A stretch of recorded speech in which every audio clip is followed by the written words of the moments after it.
And we are live.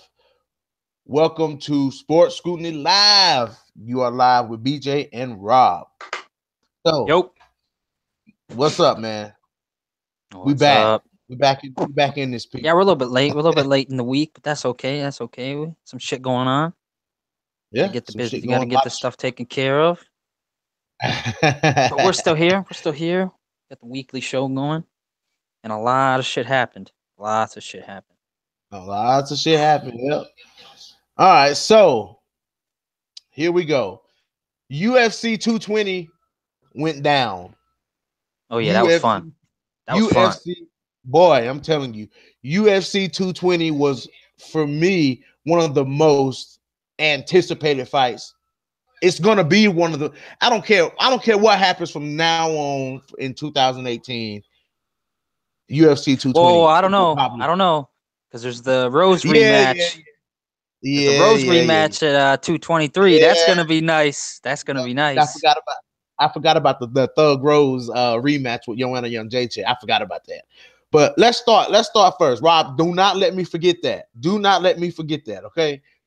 So first off, UFC 220. A lot of unknown people on this card. I wouldn't say necessarily unknown. MMA fans will know who they are, but a lot of lesser known people on Yeah, this they're not particular They're card. not mainstream. They're not blasted. Dana White doesn't have them on all the poster boards and shit.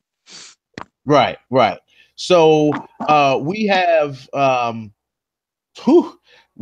first of all, we had Daniel Cormier defends his title against Volkan Ozdemir in the light That's what we heavyweight could division. call it. The belt and title. It's a vital. The vital. So he defends his belt. He goes in to defend his belt against Volkan Ozdemir. Volkan Ozdemir, I think, was on like a 5-fight knockout streak. And then everybody knows that DC was just coming off the loss to John Jones. And John Jones got popped again, and it is what it is. So it's the only guy that's been able to beat him. Yeah, the only DC, guy that's been able to beat. Right, exactly. So hey, yo, wait, I have DC a question. I have a question real quick. DC, did he take ahead, that loss off his record? No, it's a no contest. Okay. So what does that how does that reflect his record? So he's like 21-1 and 1. Let's say I don't know exactly what his record is. Off the top of my head, I don't. I think he's 21 wins, but he would have 2 losses. What does that 2 look like? Does that refer to like just goes back to 1? No, like it would be. Let me see. Hold 21, on. 1 and 1. He has 20 wins and 1 losses and 1 no contest. Okay, so I guess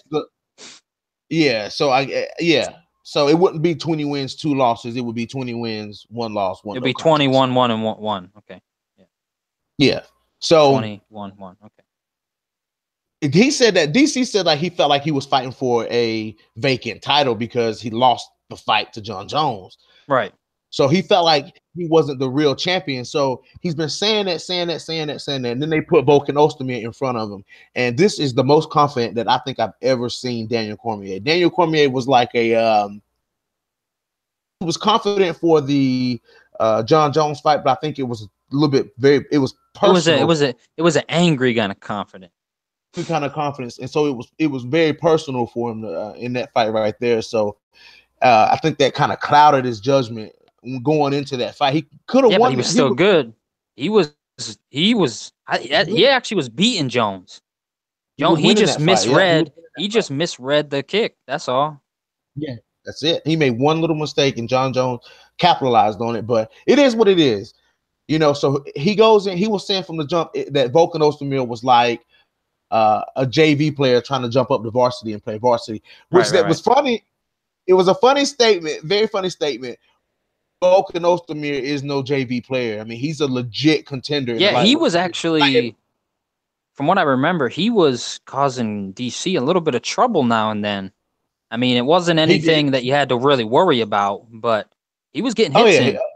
Yeah, he landed some hits. I mean, of course, he's gonna land some hits. Now that's Volkan Ozdemir. He's gonna land some hits, and so he got him. Let's see what it was. I'm to tell you exactly when the stoppage was. The stoppage was round 2, TKO due to punches. Yeah, punches. So exactly what punches, I said. Yep. So yeah, you did say that. But so DC goes on to defend his belt against Volkanovski. Dominating performance, great performance, and still. So then that was the co-main event for 220. To the main event of 220, which was Stipe Miocic. I talked about this last week, y'all. Stipe Miocic versus Francis Ngannou. Now, Francis Ngannou, that fight, real quick. Stipe was just he in flopped. way better shape, bro. Way better shape. He was. Had Francis been in shape and not like I think what his plan was burn him out in the first round and try to take it then. Because after the first round, he didn't have anything. Nothing. If he could have lasted, he probably would have won that fight. Yeah, because you know what Francis Ngannou threw, what he threw that landed was heavy. He stumbled Stipe. In the first round, he hurt Stipe, man. He was knocking him around. Yeah, but he killed himself. He did. just lost the fight for himself. And Stipe took advantage of it. But did you see? Go ahead. But Rob, did you watch the fight? Yeah. Did you see how elusive Stipe Miocic was? Yeah, in the second and third, yeah. Oh man, yeah. I mean, he had to be. That's basically like my thing was. He did a little bit like Muhammad Ali.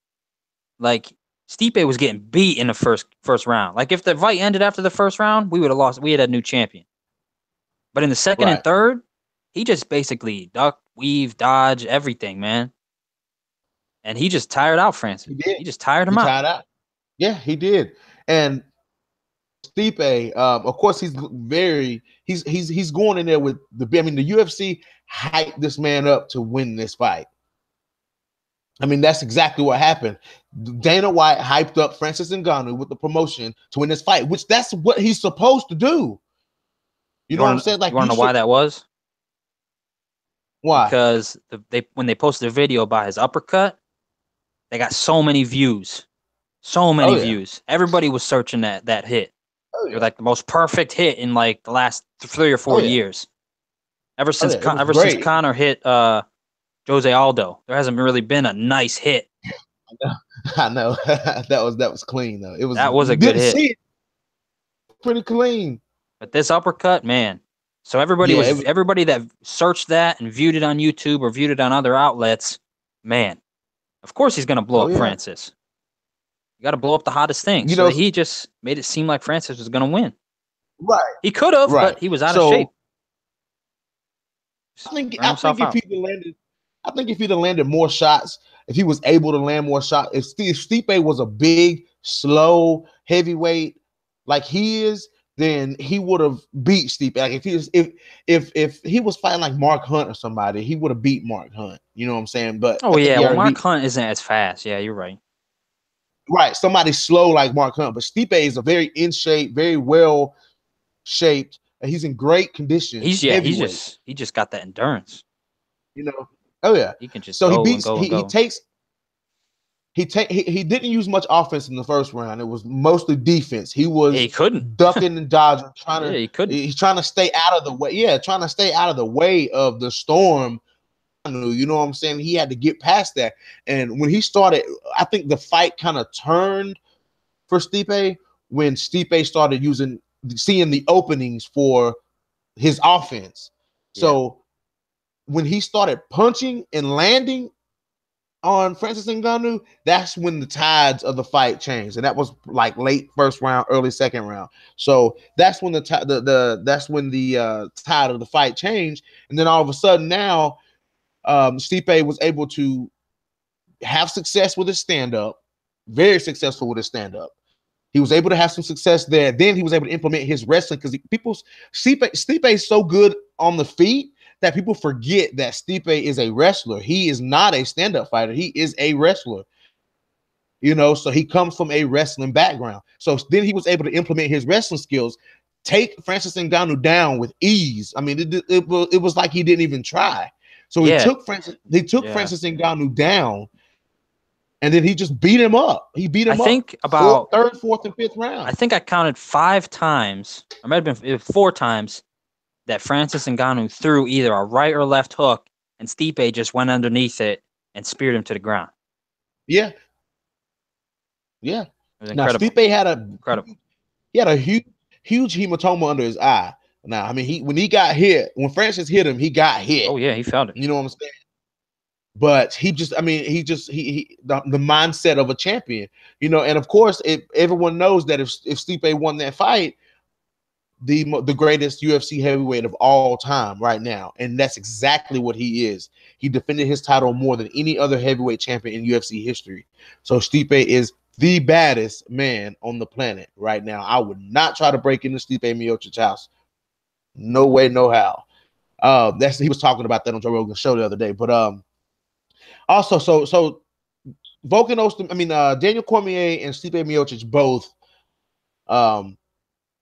retain their titles. And so there was a little bit of a talk after the fight. If you watch the post show, Rob, if you would have watched the post show, that about them two fighting each other. Of course there was. So, but check this out. Right before we got on live, y'all, right before we came on live, UFC tweeted a photo, a banner for, what was it, July 7th?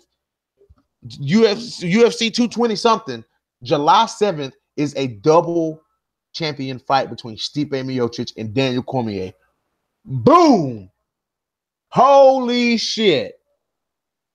Daniel Cormier has not fought in heavyweight since the Strikeforce days. So Daniel Cormier is going to go. I think it would have been easy for Stipe. No, drop Stipe. weight. No, he's drop too. weight? I mean, he's 240, 245. No, I don't think it would have been easy. I take that back. But it's extremely hard for Daniel Cormier to make 205. But he's not. He had no plans, and he's made it clear that he hadn't had any plans to go up to heavyweight and fight those guys, because you know he asked himself, what was I thinking? You know what I'm saying? But yes, sir. But he is going to go up in weight and fight Stipe Miocic for the belt. So that is, I mean, Stipe's cleared out the division, man. There's really not anybody left for Stipe to fight. I mean, they're talking about, you know, the return of Cain Velasquez. Yeah, Cain Velasquez is coming back, but Cain Velasquez, he also hasn't fought in a while. So, you know, whenever Cain decides to come back, that's when Cain comes back. But like I said, we have UFC 220, whatever. It's going to be, the main event is going to be Stipe and Cormier. And I predict, I have no idea to win that fight. I have no idea who to predict to win that fight. Who do you think, Rob? We got two wrestlers. It's Stipe Miocic versus Daniel Cormier in July 7th. So light heavyweight champion versus heavyweight champion. They just released it right before we got on live. Yeah, I'm trying to find the tweet, but I don't see it. They're both my favorite. It's on UFC's Twitter. They're both my favorite guys, man. And there's no way that I can choose. But there's no way I can choose between those two guys, man. I mean, I just retweeted it. Yeah. This is insane. This is insane, man. This is the craziest thing I've ever seen. You know what I'm saying? Like, two of the best fighters in the UFC, two of the best big men in the UFC. Honestly, I think it's going to be a good fight, but I think DC would come out on top. No, I just don't know. I can't. I don't want to think about it. It's in July. We'll talk about that on a future show, because think about both my guys fighting each other. I just can't do it, man. I can't do it. Everybody knows I'm a big Daniel Cormier fan, and I'm a big Stipe Miocic fan. So I'm gonna move on. You're gonna name your first son Stipe, huh? Of course. But the next thing I wanted to talk about, the next opponent for Cyborg is Amanda Nunes. So it is official that the next opponent for Chris Cyborg. Yep. It was kind of up in the air last time we talked about it. Yep. It was kind of up in the air last time we talked about it. Apparently, Megan Anderson there was a poster posted of that Cyborg posted, an official UFC poster that had Cyborg versus Anderson on it. And of course, Megan Anderson turns it down again. Yeah, she turned it down. She doesn't want to. She doesn't want to fight right now. So once again, I don't know if I really want to say this on live, but I'm kind of torn between. Do I still want to be a Megan fan? I want to be a Megan fan because I'm a huge Megan Anderson fan. Like I've liked Megan Anderson since when she first debuted in Invicta. Believe that Megan Anderson can win the fight. She does fight. I'm still going to believe that she can be. I don't think. I don't think Megan Anderson could beat Cyborg. I think she can do it, but we're not talking about Megan. Yeah, she's old news right currently. She's old news.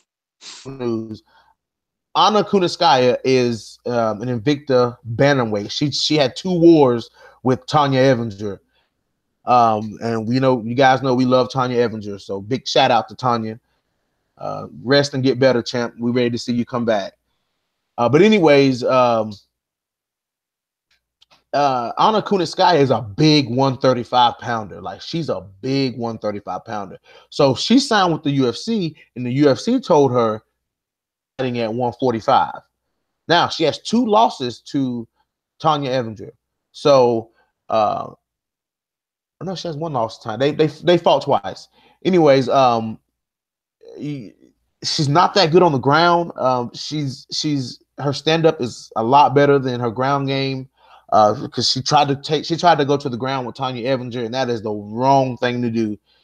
Even Cyborg didn't want to go to the ground with Tanya Evinger. So she stayed away from Tanya. She's staying away from the ground game. She's a good stand-up fighter. She actually called out Cyborg on social media. So we're gonna see if maybe the next fight with Cyborg will be someone really that's in the featherweight division. Nunes jumping up from bantamweight. I'd rather see a real featherweight fight, a real featherweight fight happen instead of, a UFC bantamweight. Even though Anna's been fighting at 135, she's really a big girl for that division, and it's hard for her to cut that much weight. So she would be probably a lot more successful at 145. So we're hoping that we see that. But the next big boom the next huge boom, there's been a lot of mess going on with this lightweight division. And we know Conor's the champ. Well, we don't know if Conor's the champ anymore. He's the guy that holds the belt. Yeah, he's the guy that I wouldn't really call him a champion right now, to be honest. Right. And plus, Dana White had said something during a press conference. There was a press conference for the featherweight and lightweight title, which is Frankie Edgar is fighting Max Holloway for the featherweight title, which is, I think Frankie Edgar said this is going to be his last run. So if he doesn't win, I'm pretty sure we're going to see a retirement from Frankie Edgar. But it was Frankie Edgar and Max Holloway. Then there was Tony Ferguson and Khabib. Yeah. So Tony Ferguson is taking the role of the champ. He's the interim champion right now. You know what I'm saying? So, and they created the interim thing so that, if the champion was unavailable to fight. So Conor's not been wanting to fight, so they have the interim belt. He beat Kevin Lee for the interim belt. But you have Khabib Nurmagomedov sitting right here in the bleachers waiting to see what's going to happen with him. I said during that press conference that whoever wins this fight will be the undisputed champ. Go back and watch it. Go back. I'm not making that up. He said whoever, but in the same breath that he said whoever wins this fight will be the undisputed champion, he did not say Conor McGregor is stripped, because Ariel Helwani was in the audience. Of course, the media gets a chance to ask their questions. And Ariel Helwani asked him directly, are you saying that Conor is stripped? And he would not give an answer. So don't know what's going on with that. But who said that? Dana?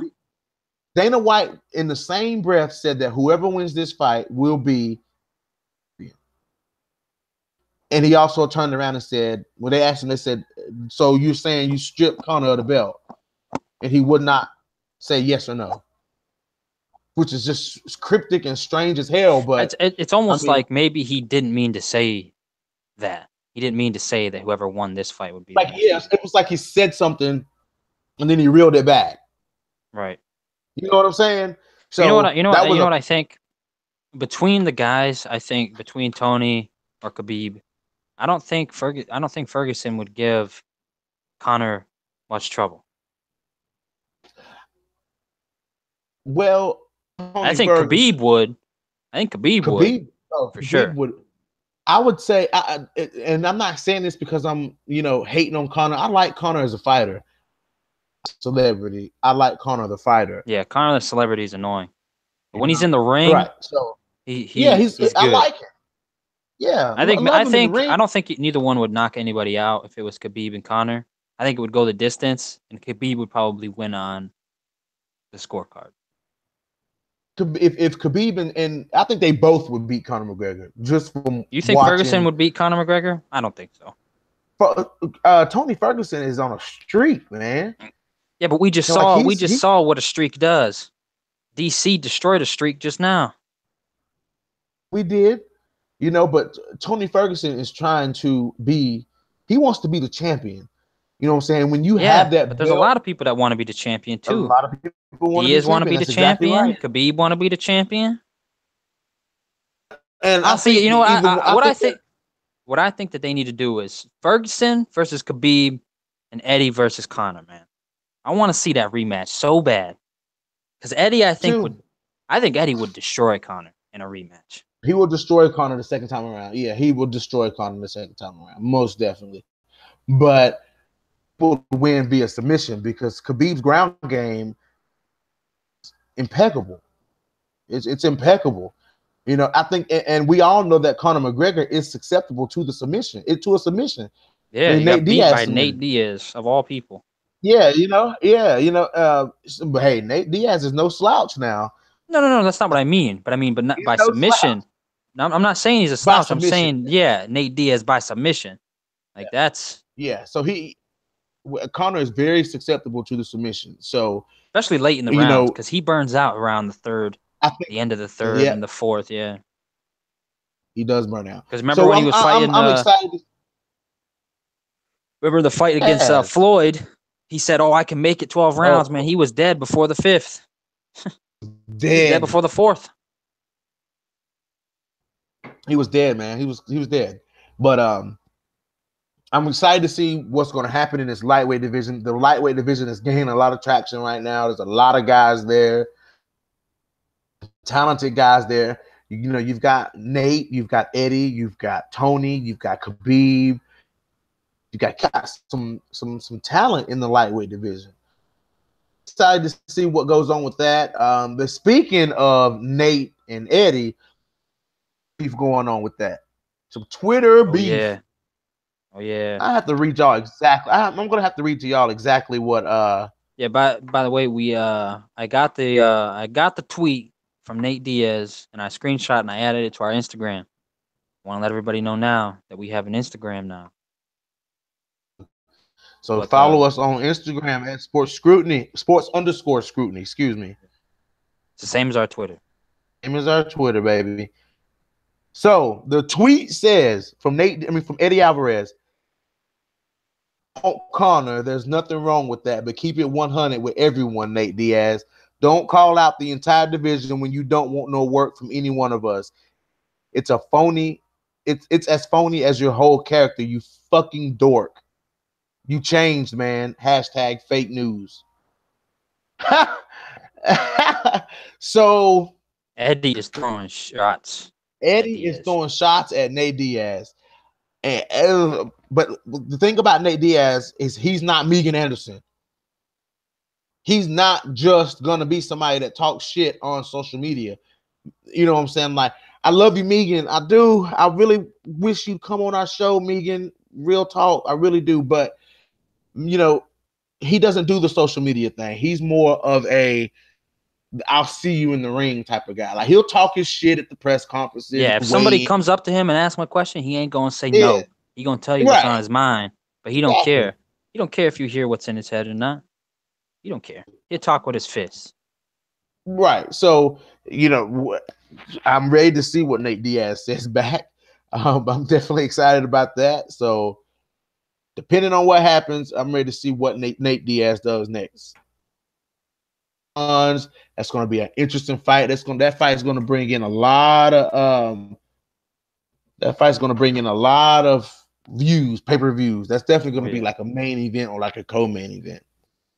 Oh yeah, for sure. I'm They going might to put be. they might if those two do duke it out, it'll probably be on a card with a title shot with a title. For sure. You think it'll be the Rose JJ fight? It's possible because that's not till March, so it's possible. If Can the you shade keeps believe that? getting thrown, if they keep throwing shade like that, if Diaz bounces back against Eddie's comment within like the next week, and then Eddie fires back within a week, it's possible that they could throw that on 223. So okay, so let me ask you this: Who? Not to change the subject, but who gonna win this Rose Namajunas and Joanna Young JJ rematch? Who gonna win, man? You and Steele or and New? Man, And I think we're gonna Steele have it. I or think and New? I love Rose so much because she has just been so good growing up. Rose. I don't know, man. I gotta.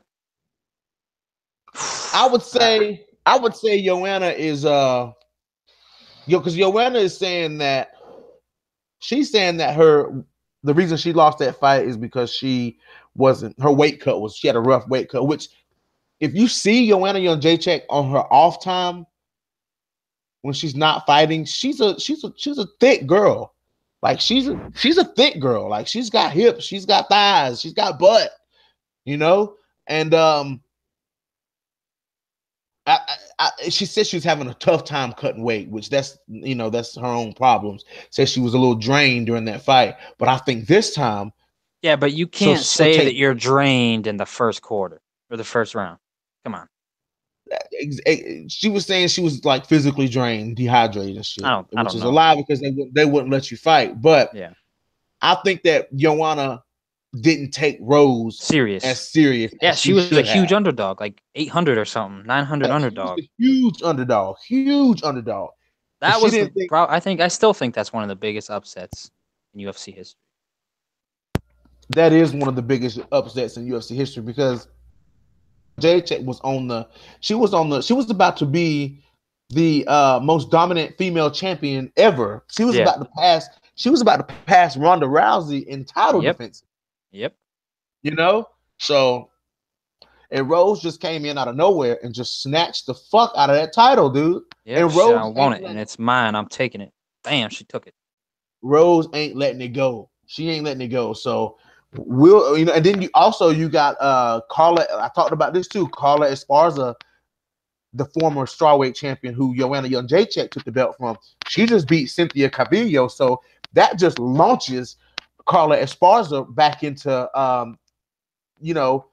at least the top 5. So you got a former champion, you got 2 former champions in a top 5 contender fighting in the strawweight division right now. So you got a huge strawweight. So the strawweight division is about to get real interesting, and we're gonna We're gonna talk about that when some more shit happens. So y'all definitely stay tuned with that. Most definitely. But I'm gonna turn the mic over to Rob. I know me and Rob said we ain't gonna be on here alone tonight, and I'm Yeah, it's supposed blabbering, to be a blabbering, short blabbering. show. It's all right. It's all right. It's all right. This is the Good main shit, man. Good shit. the main focus of this was the UFC. We wanted to get that out of the way. We had a big weekend. The biggest thing so far is we didn't have a lot going on in the NBA, the MLB, not a lot going on there. But the NFL, we had the NFC and the AFC championship, and gotta say I'm a little bit disappointed. I'm a little disappointed in both teams. We had two major chokes this past weekend. We had the Huge chokes, bro. going to start Two with the huge NFC, the NFC championship. Philadelphia Eagles. They hosted the Minnesota Vikings.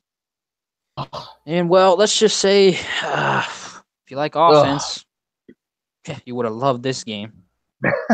unless you were a fan of the Vikings, then you would have hated it. But the Vikings went to Philadelphia and got destroyed. My dad's heart is crushed. He's a diehard Viking fan, and his heart is crushed. Yeah, I remember you telling me that. But anyways, the Philadelphia Eagles dominated the Vikings. I believe the final score was 38-7. Case Keenum could not do anything with the ball. McKinnon couldn't get any Nothing. runs off. And what's his name? Forget the quarterback's name. You talking about I the keep Carson Wentz's not yeah, Carson I Wentz's keep wanting to say replacement. Carson Wentz, but I forget he's hurt. That's bad, But man. When you can't remember man, the if he was, quarterback name, I mean, I know he's good. I can't think of his name right now. he's a replacement. Yeah, he's only played 2 games, but yeah, he's dominated the last 2 games, so it doesn't matter. Of course, the Eagles, they've had a fast defense. Plus, they're just riding this wave of momentum that is just carrying them to net game to game to game. And they went into Nick this game Foles. without Nick Foles. They went into this game not holding anything back. They just dominated the Vikings. Just domination. 38-7 is crazy for an NFC championship. And They had to make a statement, man. They yeah, think they deserve it. they knew that no matter who they were playing, the Patriots or Jaguars, they had a good game coming to them. Because the Right. Jags are no slouch in defense, and the Patriots, obviously, Tom Brady. And speaking about them, man, my Jags choked. Oh, Jacksonville did they choke? could not hold it. Did they choke? Choke is not the word, man. I'm screaming Saxonville, posting Saxonville on social media, man, and they let us down, man. Yeah, like I knew after the halftime it was over. well, my thing was Jacksonville got up 20 points. And 20 points. it's like, well, they didn't get up 20 points. They were at 20 points. And I believe Patriots were at 10 at halftime. It was 10 Yes. to 20. But I But knew I said the Patriots are gonna come out super strong second half and Jacksonville is gonna fold. And that is exactly what happened. well, see, my thing was it's not I think it's not it's not entirely the defense's fault. Let's just say that. Blake Bortles made plays, Leonard Fournette made plays, TJ Yeldon made plays on offense.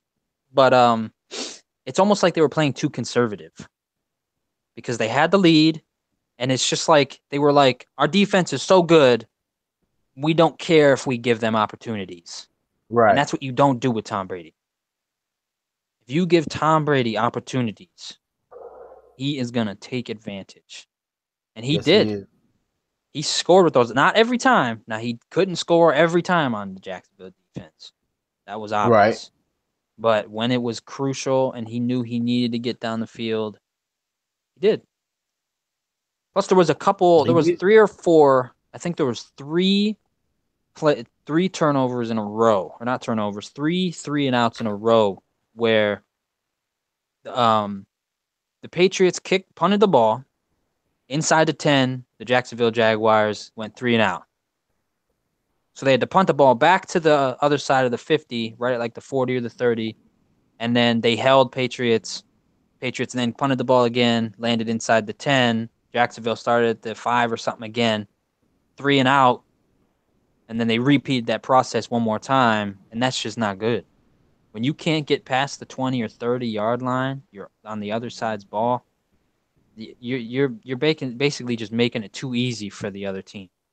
When you got somebody like Tom Brady, you can't give him that many opportunities. Right. Had they been able to run the ball and keep the clock going, like keep the clock down, it would have eliminated a whole nother possession for Tom Brady. So the Yep. score might not have been 24-20. It might have ended at 17-20. But did you see some of Because those bogus calls? You see some of those bogus calls though from the there was refs. a few that were questionable. I don't know. Everybody's saying that the Patriot or the refs, and I kind of agree with it in some terms that they favor the Patriots because every time the Patriots scored, the refs were patting them on the back and giving them Yeah, high fives yeah. and celebrating with them, and that's just not professional. It makes it look like like you are setting the shit up. But Right. like there was a couple, like when it was 10-20, the Jacksonville Jaguars were up. Tom Brady threw a 44-yard pass to Brandon Cooks. Right. And I forget what's his name? Okoye. I think that's his name. I forget his name. Yeah. He's a cornerback for Jacksonville. Got called for pass interference, but he wasn't holding him. He had his hand on his back, and the ball was thrown way above Brandon Cook's head. Wasn't even catchable. Right. But they're saying that it was a pass interference when he wasn't even pushing him. He wasn't holding him. So, I mean, I don't know.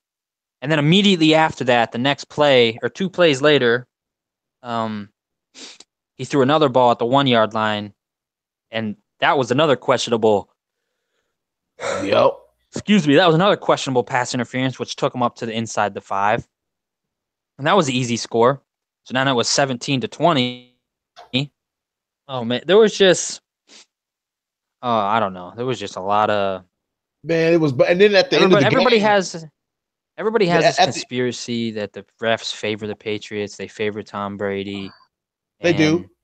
and I kind of can believe it, but the one thing that I'd noticed was over the past few years, and this happened, I watched a video, 5 different people posted a video of, and they were all in different locations of the United States, all in different games. Okay, these weren't the same games. These were 5 different people, 5 different videos, 5 different locations, 5 different games, where there was an instance where Tom Brady looked at the play clock and then looked at the ref and signaled to him, waved at him or something, and the play clock immediately got reset. 5 different people, 5 different locations in the United States, 5 different games, 5 different years. It wasn't all the same year. It wasn't this year. It was last year. It was the year before. It might have been this year.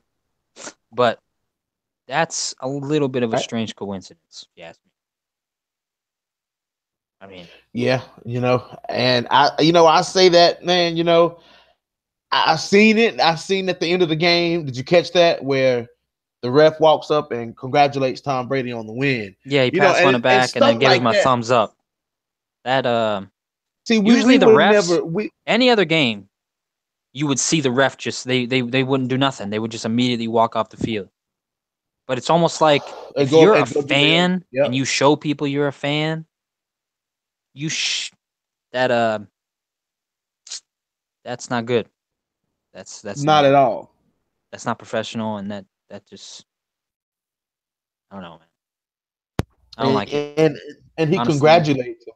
He pats him on the back. Yeah, pats him on the back and gives him a thumbs up and then walks away. And we see, commoners like us, Rob, like I've said before on our show, we just, 2 average Joes.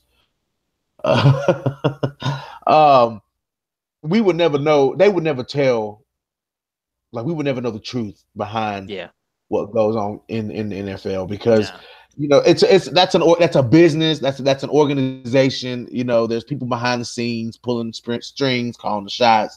It's sometimes they make it hard to believe that it's genuine football. So because there's some smart people out there that capture shit like this on film. Little signals and hand signals and gestures between these teams and these refs. Same in the NBA. It's the same way. Look how many, dude. All you had to do was touch Kobe Bryant, and they call a foul. You know what I'm saying? Like, you couldn't you couldn't do nothing against Kobe Bryant. And the same with LeBron James. You know what I'm saying? Like, you can't touch them or you get fouled. So, so like I said, these are businesses, and some sports that I see, I think the only genuine sports that involve a referee that's right there, I would say would be MMA, because those guys, you know what I'm saying, like, because fights can go 50-50, anything can happen, you know what I'm saying, like, the whole world is watching that, you know what I'm saying, watching these 2 people fight. If you're doing unfair, sometimes there's some BS calls, you know what I'm saying, the ref calls something he shouldn't, you know what I'm saying, but calls in MMA is not like calls in other games. Yeah, I would say probably MMA is really tight. Boxing, they say, can be fixed. depending on Yeah, who yeah. spent the most money. But even, the real fights in boxing, even with the referee there, it's still a genuine fight. Then you got tennis. There's no way that tennis is rigged.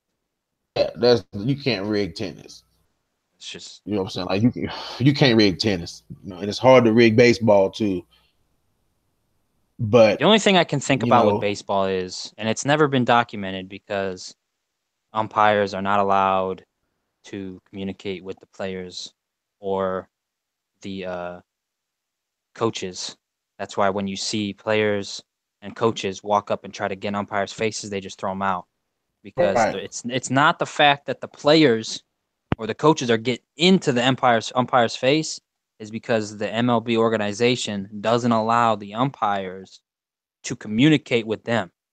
So to save the umpires' butt, yes, they do let them communicate a little bit, but as soon as anything vulgar or anything questioning a call is said to them, they're allowed to throw them out. And everybody thinks that, oh, the umpire's just being an asshole, the umpire's being a dick. No, the umpire's trying to save his job because his job is not is you don't want any type of question like that ref that walked up to Tom Brady. If that was in the MLB, like say let's just say Aaron Judge hit a home run and the umpire walked up and pat him on the back and said, "Nice hit," the umpire would be fired. exactly. There would be a crazy uproar in the MLB community had they seen that. And that's why baseball and tennis are my two favorite sports. One, because baseball is American pastime, and I love the New York Yankees, and it's just so pure of a sport. Everybody says it's boring to watch, but I like it. And then the other thing is tennis.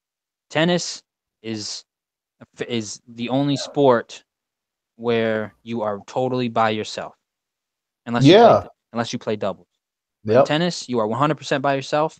You're not once you enter the match, you're not allowed to talk to your coach. Your coach isn't allowed to yell strategies. They have specific boxes for where your coach is to sit, and if the umpire sees your coach talking, he can actually deduct points or even disqualify you. You're completely alone when it comes to tennis. Yep. That's exactly right. But So, like I was saying, like you would never know what goes on. We would yeah, never nobody know. would ever tell us. We can all have our opinions, and we can just see, judge it based on the evidence, judge it based on what we've seen and what people have recorded. Not so much what people are saying, because there might be just Patriots haters, Tom Brady haters. You can't go by based on that, but you can go Right. by what's on the video evidence. And Right. What we can so see with so these high tech phones and whatnot. yeah, yeah. So it is it's gonna be the Patriots and the Eagles. The New England Patriots got home field, technically it's home field advantage, even though it's in Minnesota. But the New England Patriots elected to wear the away jerseys, so we're going to see the New England Patriots are going to be wearing the white jerseys, and the Eagles are going to be wearing the green jerseys in the Minnesota in Super Bowl 52. Um, Oh, I don't really have a prediction for that. Honestly, with the way, what'd you say? just waiting to hear your prediction. Oh yeah. With what Tom Brady did last year and what he did last week, I'm just gonna say Tom Brady, New England Patriots, because there has never been a Super Bowl where he's lost by more than a touchdown or something. He's always been in the game. This is The the Giants are the year only to. team that's ever beaten him in the Super Bowl, and they were both by last like crazy lucky catches. Like just Eli Manning is just the most lucky quarterback when it comes to playing against the Patriots. He had the helmet catch. So do He you? had that out of bounds catch to Manningham. Oh man, it was just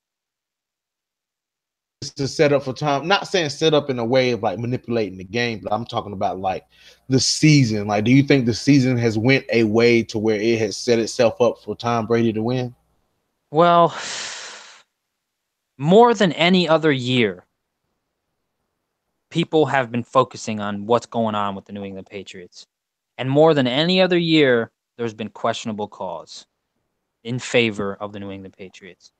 There were both games against the Buffalo Bills.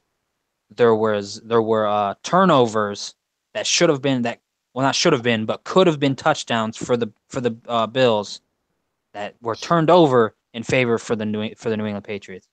And then we all know about the Steeler no catch thing that happened, which people say it's not a catch, people say it is a catch, people say it's not a catch. That whole thing. So it's like, was it a catch? What was it a catch? To me, based on the actual it was rules, by was the a catch. definition, it wasn't a catch. It was a catch. But it was a catch in real life. If would I have said it was a catch if I had done that? Yes. Because nobody touched me. I had both my feet on the ground and I fell to the ground myself. My knee touched the ground. It's a catch. No matter what I do after that is a fumble. He hit the ground. The ball came out, fumbled. He picked it up. But nope. According to them, it's whatever. No matter what happens, this year more than any other year, people have been looking at the New England Patriots. And it's not so much that they've been studying them.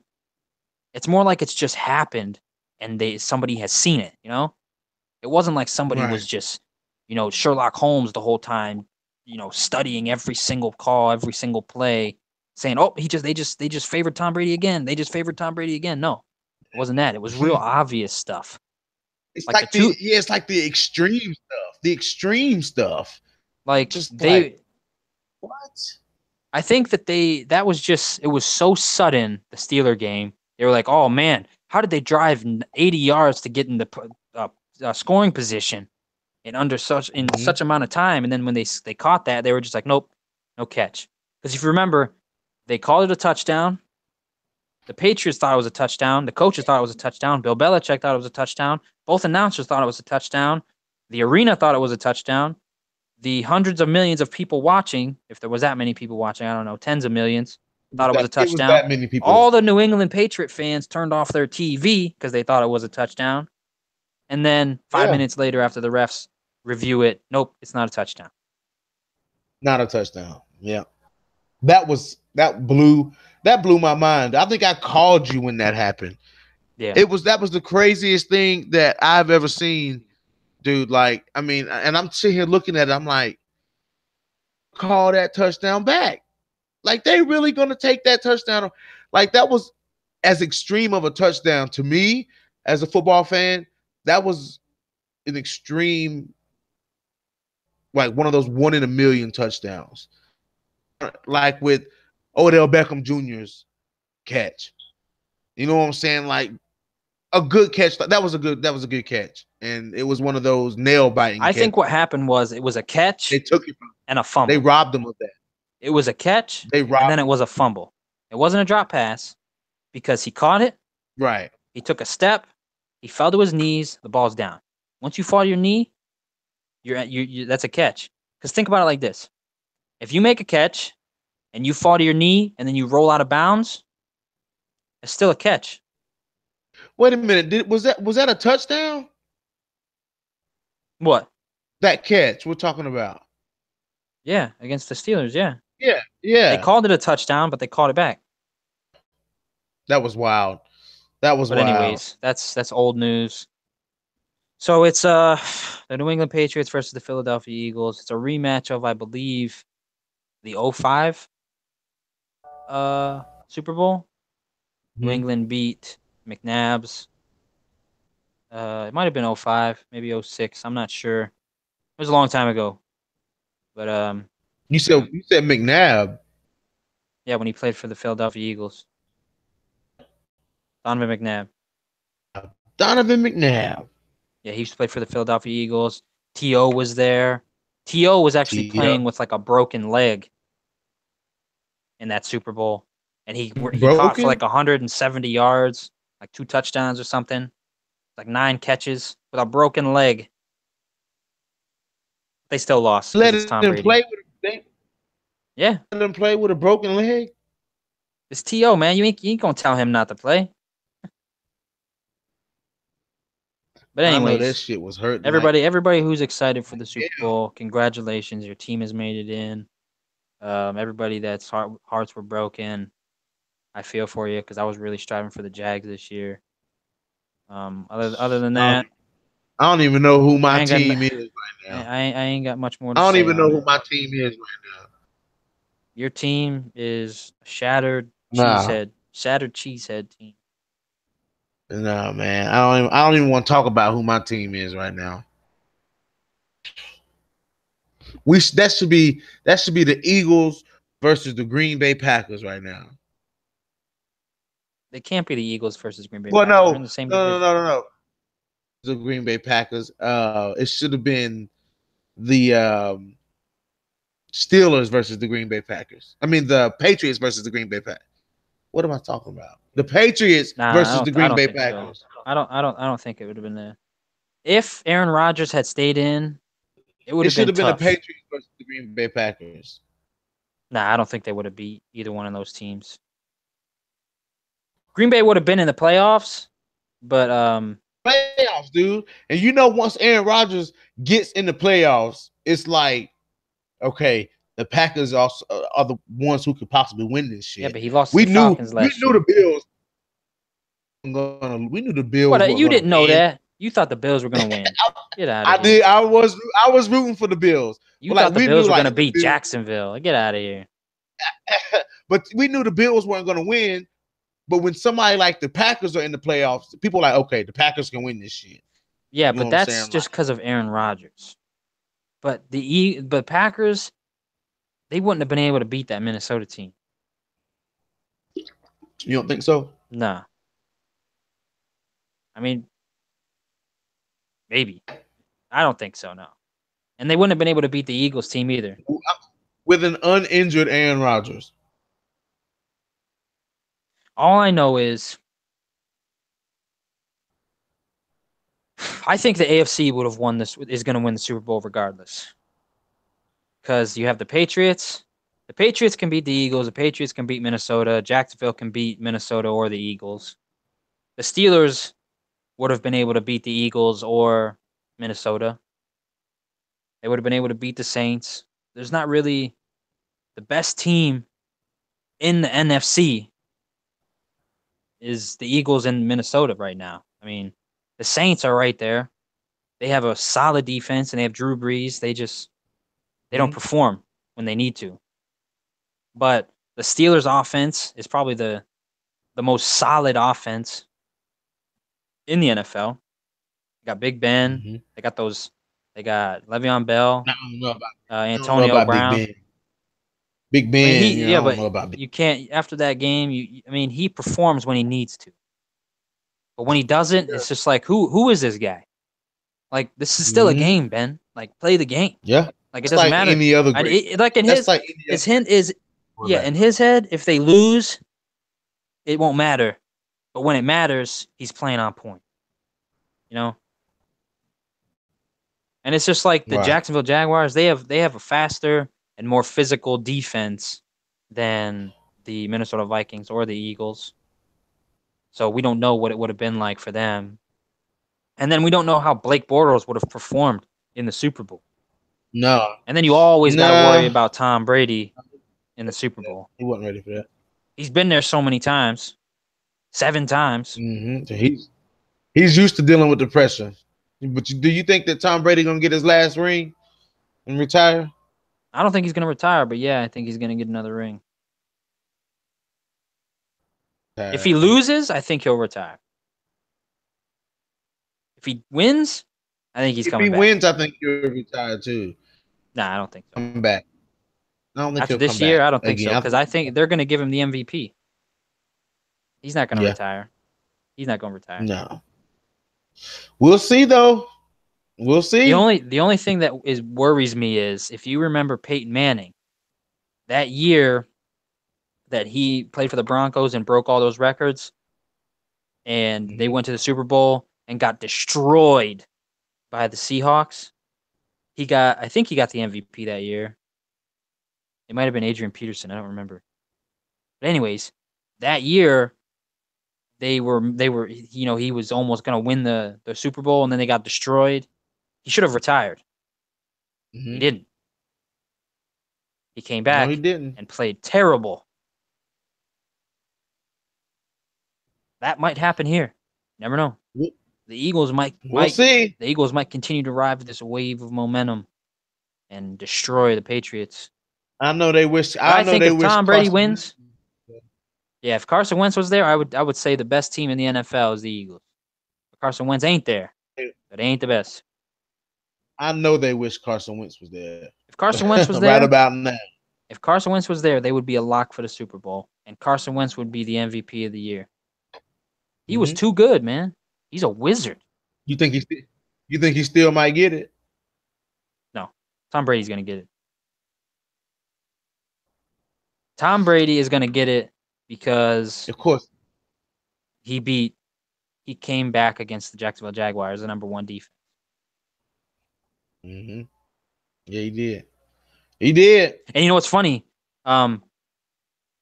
4 times in NFL history, the number 1 passing offense played against the number 1 passing defense. And before this game, 3-0 went towards the passing defense. So for the first time in NFL history, the number 1 passing offense beat the number 1 passing defense in the playoffs. Well, Rob, you know what? That's quite an interesting fact. Yeah. That's an interesting stat. You know what I'm saying? Kudos to Rob for the stats, though. For the info. Y'all give a shout out to Rob, man. Rob holding it down for Sports Scrutiny.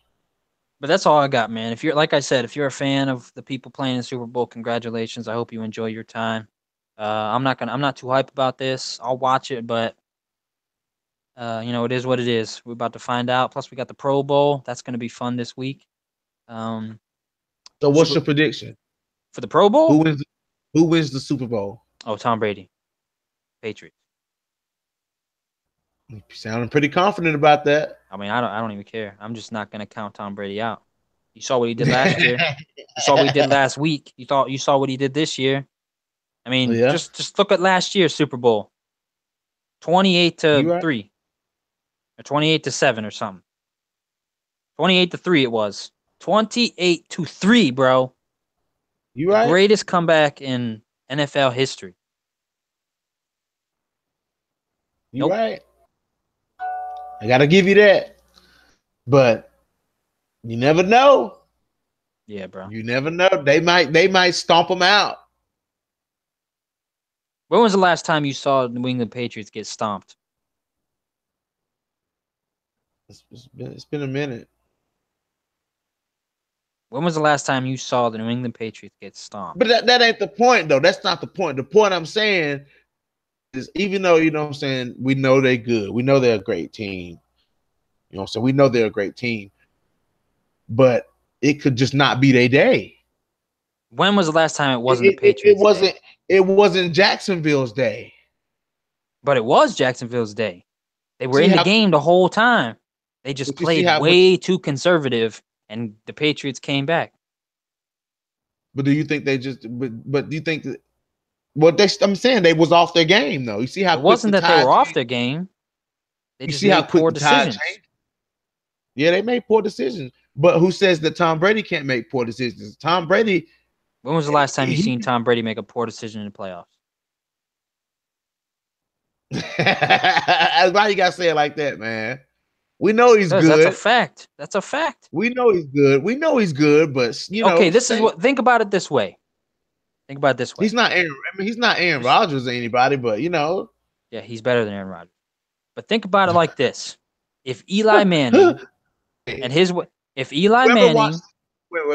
receivers, weren't the most lucky plays, I want you to go back, and if you have time, everybody watching this right now, this is what I'm going to tell you. Don't count Tom Brady out, and I'm going to tell you why.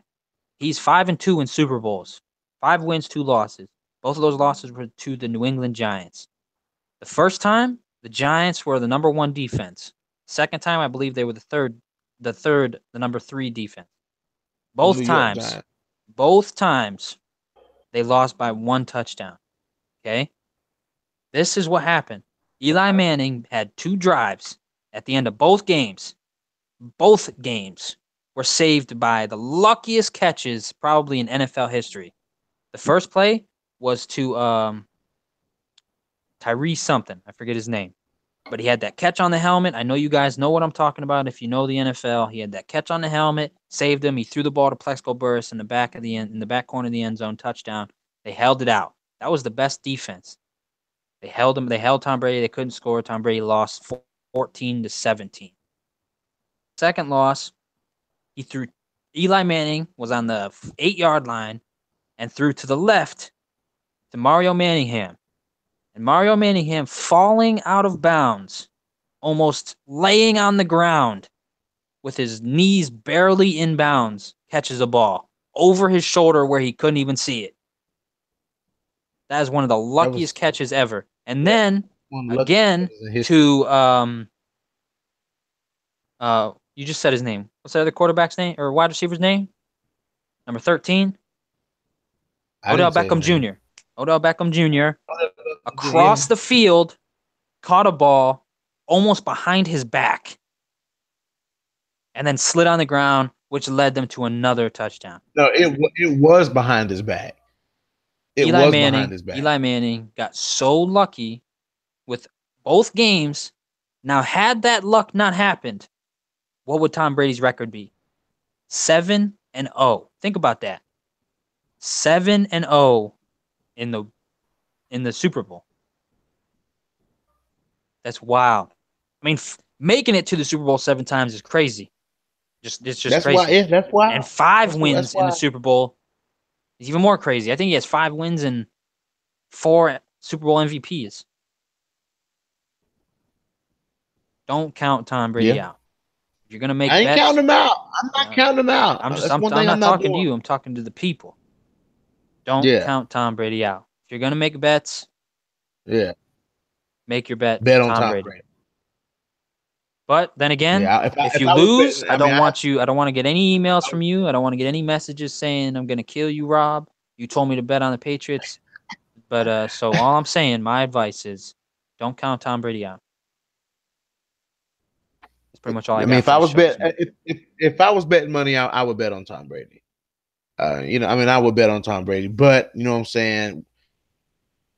We've seen upsets before, you know what I'm saying? So, people got to be prepared for that. We have seen upsets before. When was the last time you saw Tom Brady upset? I haven't seen Tom Brady upset. I haven't seen it. You haven't seen it. The biggest upset I think I've seen in NFL was when the Falcons beat the Packers in the playoffs. Last year? Was that last year or year before? That wasn't an upset. That wasn't an upset. That wasn't an upset. The Falcons were meant to win that game. They were number one in the league. But we were undefeated. So we were undefeated. No, you weren't. And yes, we were. Green Bay Packers never been undefeated. I think we were undefeated. The Green Bay Packers were the 5th seed, and they made it to the NFC Championship and lost to the Falcons. The Falcons were the number 1 seed. Well, I think that was last year. If we weren't undefeated, we were on a streak. I'm remembering, you were on a 7-game win streak. Yeah, that's what it was. And that, to me, that was one of the biggest upsets for me. It wasn't an upset though. It's not an upset because it's an upset. It's not an upset. Green Bay was the 5th seed. They were playing against the 1 seed. But Green Bay had the momentum. Doesn't matter. According to Vegas, it's not an upset. If you say so. So you're going to say I'm a fanboy. You're going to say Rose wasn't an upset? NFL. She was on a streak too. Yeah, Rose was on an upset. Rose was an upset. When Rose upset it, Rose beat her for the upset. So basically, that's the same thing what you're saying. Yeah, but you said that the Falcons was the number 1 seed. They were the number 1 seed. Exactly. So Rose is like Green Bay. Had Green Bay won, it would have been an upset.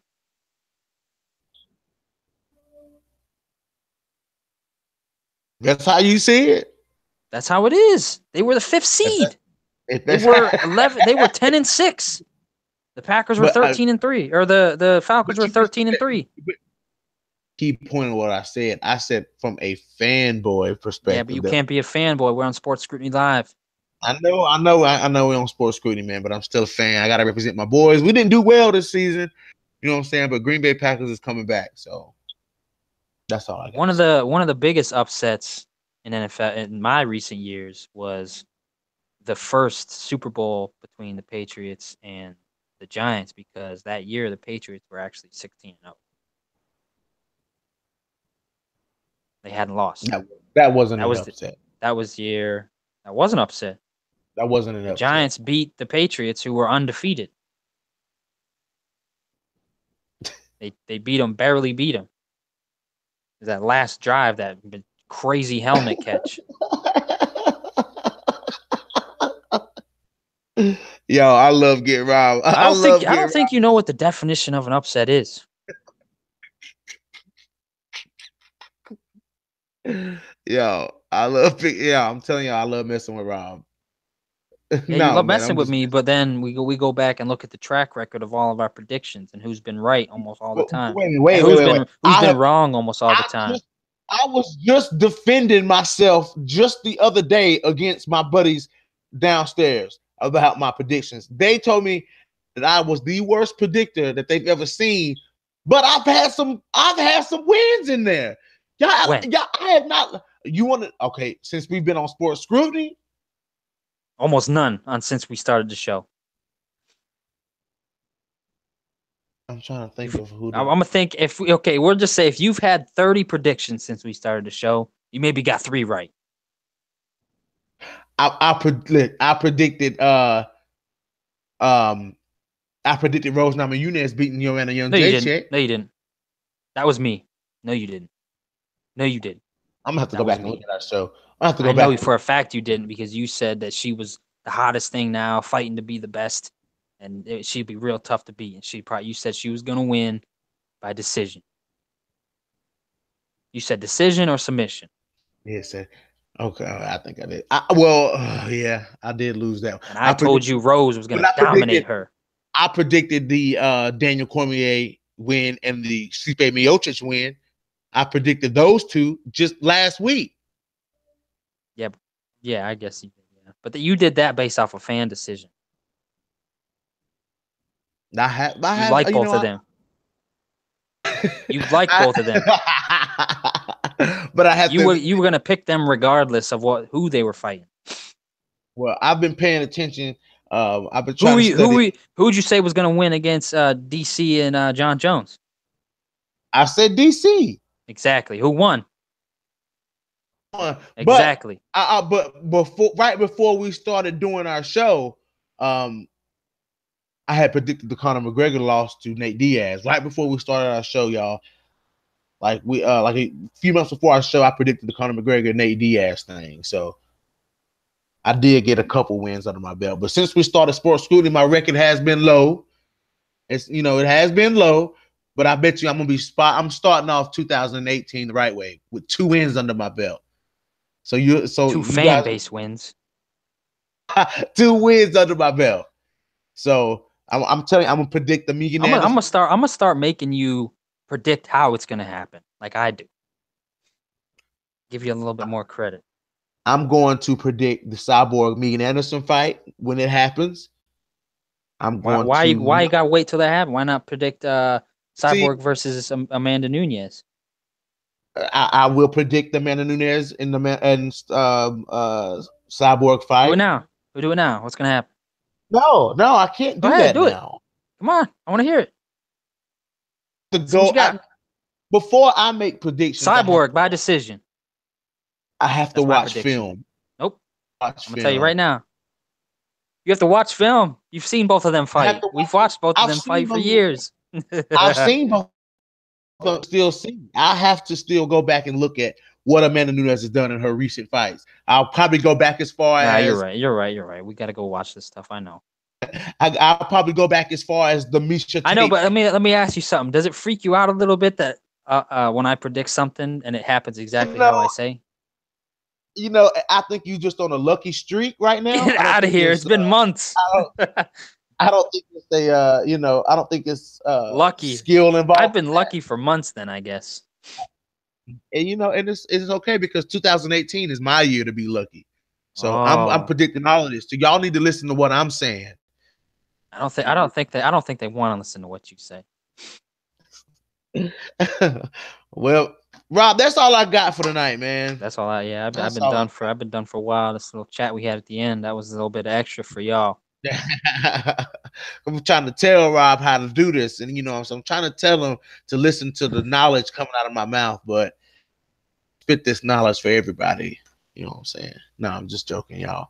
But appreciate y'all tuning in. It's kind of odd that we go live on a Friday, but yeah, Friday it was a little bit strange. But we get you ready for the weekend.